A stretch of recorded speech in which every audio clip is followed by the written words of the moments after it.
మళ్ళీ అప్పల్ రాజు అవుతారా? పలాసలో రాజకీయం రంజుగా ఉంది. విజయ అవకాశాలపై చాలా ధీమాగా సిదిరి అప్పల్ రాజు ఉన్నారు. మరోపక్క గౌతు శిరీష మాత్రం ఈసారి ఖచ్చితంగా గెలవాలని పట్టుదలతో ఉన్నారు. ఈ క్రమంలో పలాసలో రాజకీయాలు హీటెక్కుతున్నాయి. ఇక మరో నేత కూడా ఇప్పుడు బరిలో ఉండడంతో ఆ నేత ఓట్లు ఎవరికి చిల్లు పెడతాయనేది డౌట్గా కనిపిస్తుంది.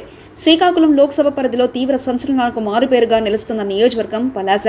2019లో ఇక్కడి నుండి వైసీపీ తరఫున పోటీ చేసి మొదటిసారి గెలుపొందిన డాక్టర్ సిదిరి అప్పల్ రాజుని మంత్రి పదవి కూడా వరించింది. ఒక డాక్టర్గా పలాస ప్రాంతంలో మంచి పేరు తెచ్చుకున్న అప్పల్ రాజు 2019లో సుమారు 17,000 ఓట్ల మేజార్టీతో తెలుగుదేశం పార్టీకి చెందిన గౌతు శిరీషపై గెలుపొందారు.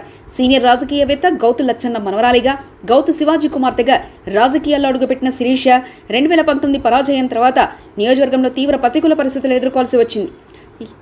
ఇక్కడి నుంచి ఎమ్మెల్యేగా గెలిచిన అప్పల్ రాజు తెలుగుదేశం శ్రేణుల్లో బలహీనపరుస్తూ రాజకీయ చదరంగంలో తాను గెలుస్తూ పలాసలో వైసీపీకి బలమైన పునాది వేసే ప్రయత్నం చేస్తున్నారు.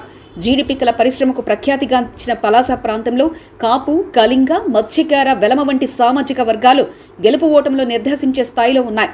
అధికార పార్టీలో ప్రస్తుతం మంత్రిగా ఉన్న సిదిరి ప్రభుత్వం చేపట్టిన ప్రతి కార్యక్రమాలకు ప్రజలకు ఎప్పటికప్పుడు చేరవేస్తూ సామాన్యులకు అందుబాటులో ఉంటూ ఎన్నో ఏళ్లుగా పరిష్కారం కాని ఉద్దానం, కిడ్నీ వ్యాధుల లాంటి సమస్యలకు దీర్ఘకాలిక పరిష్కారానికై కృషిస్తున్నారు. భావనపాడులో పోర్టు నిర్మాణం, పలాసలో kidney research super speciality hospital, గ్రామాలకు రోడ్లు, అనేక సంక్షేమ పథకాలు, వీటినన్నింటినీ ఒకే తాటిపై నడుపుతూ తన దూకుడు స్వభావంతో ప్రతిపక్ష పార్టీలైనటువంటి వారిని ఎప్పటికప్పుడు ఇరుకున పెడుతూ సునాయసంగా గెలుపొందుతారన్న ధీమాతో ఉన్నారు. ఇక తెలుగుదేశం విషయానికొస్తే సీనియర్ రాజకీయవేత్త గౌతు శివాజీ కుమార్తెగా బరిలో దిగిన శిరీష 2019లో ఓటమి చెందింది.